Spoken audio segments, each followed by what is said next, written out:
અને મોટા મહારાજશ્રીના આગમનને હાથ જોડી અને વધાવીએ.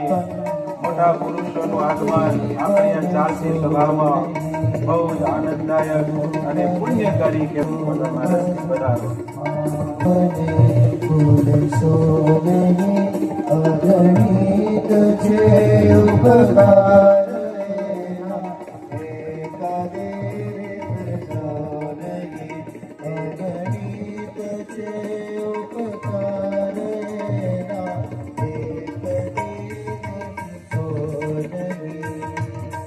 બોલો શ્રી નરનારાયણ દેવની.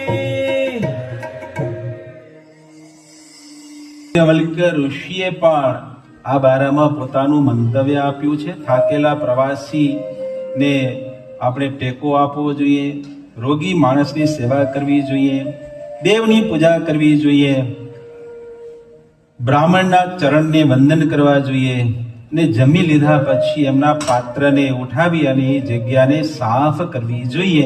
આટલું જે કરે તો એને ગાયનું દાન કર્યું બરાબર ફળ પ્રાપ્ત થાય છે, એમ યાજ્ઞવલ્ક્ય ઋષિ કહી રહ્યા છે.